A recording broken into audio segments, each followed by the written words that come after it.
L'objectif est de se préparer au pire, un intrus qui entrerait dans une salle de classe. Avec cette minuscule télécommande, l'enseignante peut réagir en donnant l'alerte en toute discrétion. Voilà. Donc suite à cette menace, je viens d'appuyer sur le bouton et l'opérateur de téléassistance réalise une écoute discrète pour une levée de doute.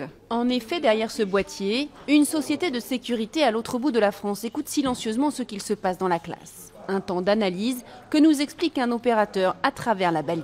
Pendant ce temps d'analyse, on va vraiment repérer des éléments sur site. Est-ce qu'on a un mouvement de panique, des cris d'enfants, ce genre de choses, afin de récolter un maximum d'éléments à destination ensuite des forces de l'ordre pour faciliter une éventuelle intervention. Pendant ce temps-là, une alarme discrète sonne dans les classes voisines. Les autres enseignants peuvent ainsi se protéger. Le dispositif a été payé par la mairie 70 000 € pour toutes les crèches maternelles et primaires de la ville du Perreux-sur-Marne. Une façon pour elle d'appliquer le PPMS, le plan particulier de mise en sûreté, une obligation légale de protection des personnels et des enfants. Pour nous, ce dispositif, il apporte une flexibilité importante puisqu'il n'y a pas de travaux.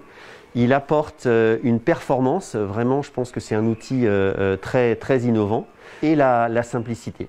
Ces balises de sécurité ont gagné récemment le Trophée d'or au salon Expo Protection. Elles fonctionnent pour les écoles, mais pas seulement.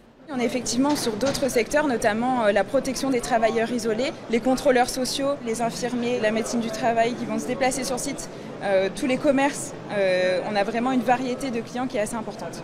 Les écoles sont tout de même les plus nombreuses à être équipées. Elles sont 500 en France, où il y a déjà eu 5 interventions des forces de l'ordre. Il s'agissait de parents d'élèves particulièrement agressifs.